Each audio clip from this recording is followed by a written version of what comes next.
देश की जनता के दिल में सवाल, मोदी जी पाकिस्तान पे क्यों नहीं कर रहे वार। घटना के बाद अब तक 2 दर्जन से ज्यादा बैठकें, फिर भी कहां हो रही प्रहार में देरी। देश की जनता के दिल में सिर्फ 5 सवाल, कलेजे को ठंडक के लिए कितना इंतजार। जी बैठकें तो हो रही हैं, दावे भी बड़े बड़े किए जा रहे हैं, लेकिन क्या पाकिस्तान पर पलटवार की तारीख तय हो चुकी है या फिर जनता के आक्रोश को सिर्फ भाषणों में जवाब दिया जा रहा है। अब जनता पूछ रही है कब होगा बदलाव।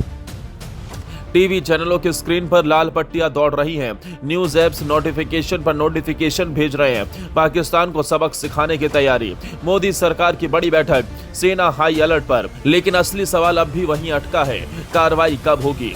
देश की जनता, जवान, रिटायर्ड फौजी और करोड़ों देशभक्त इस समय बस एक ही बात जानना चाहते हैं, क्या भारत वाकई पलटवार करने वाला है या फिर यह सब कुछ कूटनीतिक दबाव और चुनावी बयानबाजी तक ही सीमित है। पहले रक्षा मंत्री राजनाथ सिंह ने बयान दिया, फिर प्रधानमंत्री मोदी ने बिहार से हुंकार भरी, इसके बाद दिल्ली से मन की बात में फिर वही स्वर, भारत चुप नहीं बैठेगा। और इसके तुरंत बाद केंद्रीय गृह मंत्री अमित शाह का साफ साफ ऐलान, चुन चुन कर बदला लिया जाएगा। तो क्या ये सारी रणनीति किसी बड़े ऑपरेशन का हिस्सा या फिर जनता को मनाने की कोशिश। जनता के सामने 5 बड़े सवाल खड़े हो चुके हैं। बैठक पर बैठक हो रही है, पर पलटवार कब होगा। क्या वाकई भारत के अंदर 5 लाख पाकिस्तानी महिलाएं हैं, जैसा कि बीजेपी नेता निशिकांत दुबे ने दावा किया। अगर विपक्ष भी सरकार के साथ है तो देरी क्यों। क्या ये सब महज बयानबाजी है या कोई सटीक सैन्य रणनीति तैयार हो चुकी है। और क्या भारत अब की बार पीओके तक जाने वाला है। टीवी चैनलों पर जितनी भी ब्रेकिंग दिखाई जा रही है, उससे कहीं ज्यादा ब्रेकिंग जनता के अंदर हो रही है। हर नोटिफिकेशन पढ़ने के बाद दिल ये सोचता है कि अब हमला होगा, लेकिन हर बार जवाब मीटिंग की एक और खबर बनकर सामने आता है।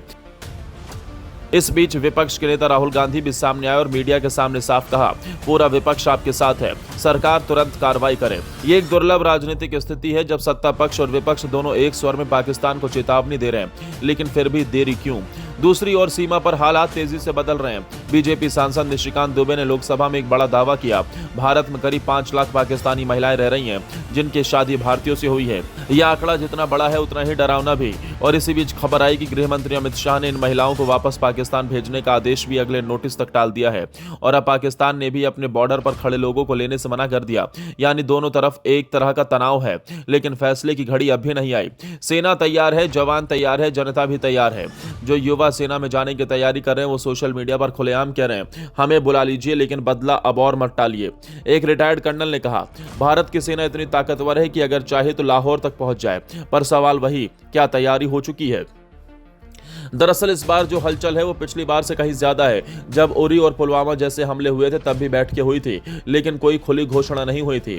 फिर भी 10 दिन के भीतर पाकिस्तान की धरती पर एयर स्ट्राइक हो गई थी। लेकिन इस बार खुद प्रधानमंत्री नरेंद्र मोदी अंतर्राष्ट्रीय मंचों पर, जनसभाओं में और रेडियो पर बार बार कह रहे हैं, भारत इसका जवाब देगा, ऐसा जवाब जो पूरी दुनिया याद रखेगी। तो फिर ये सब बोलने की जरूरत क्यों पड़े, क्योंकि इस बार टारगेट सिर्फ आतंकी नहीं, शायद पीओके है। इसका संकेत पाकिस्तान की गतिविधियों से भी मिलता है। पाकिस्तानी सेना ने पीओके में जितने भी आतंकी कैंप थे उन्हें खाली करवा दिया है, आतंकियों को वहां से सुरक्षित जगहों पर पहुंचा दिया है। यह दिखाता है कि पाकिस्तान को अंदाजा है कि इस बार भारत सीधे पीओके पर वार करने की तैयारी में है। उधर चीन लगातार पाकिस्तान को ड्रोन, मिसाइल और हथियार भेज रहा है, यानी भारत के खिलाफ एक अंतर्राष्ट्रीय गठजोड़ बनाने की कोशिश हो रही है। इसी का असर है कि बिलावल भुट्टो जैसे नेता कह रहे हैं, पानी नहीं अब खून बहेगा। लेकिन भारत अब झुकने वाला नहीं। विदेश मंत्री एस जयशंकर दुनिया भर के नेताओं से संपर्क में हैं। कहा जा रहा है कि अमेरिका, फ्रांस, जापान, रूस, इन सभी देशों को भारत की रणनीति से अवगत कराया जा रहा है। शर्त सिर्फ एक, जब भारत बढ़े तो कोई पीछे से न खींचे। हालांकि सरकार की ओर से कोई आधिकारिक बयान नहीं आया कि भारत पीओके में घुसने वाला है, लेकिन पिछले अनुभव बताते हैं जब भारत चुप होता है तब कुछ बड़ा होता है। जनता के आक्रोश को समझा जा सकता है, उनकी बेचैनी जायज है, लेकिन युद्ध कोई ट्विटर ट्रेंड नहीं होता, न ही ये किसी टीवी डिबेट का हिस्सा है। थाने में एफआईआर से लेकर फैसले तक वक्त लगता है। तो अगर भारत किसी दुश्मन को पूरी तरह खत्म करने की सोच रहा है तो थोड़ा वक्त तो लगना तय है। यह समय सवाल उठाने का नहीं, भरोसा जताने का है, सरकार पर, सेना पर और उस हर सैनिक पर जो देश के लिए जान देने को खड़ा है। जब वार होगा तो सिर्फ गोली नहीं चलेगी, इतिहास लिखा जाएगा। और तब कोई तारीख नहीं पूछेगा, सिर्फ गर्व करेगा कि भारत ने एक बार फिर से दुश्मन को धूल चटाई।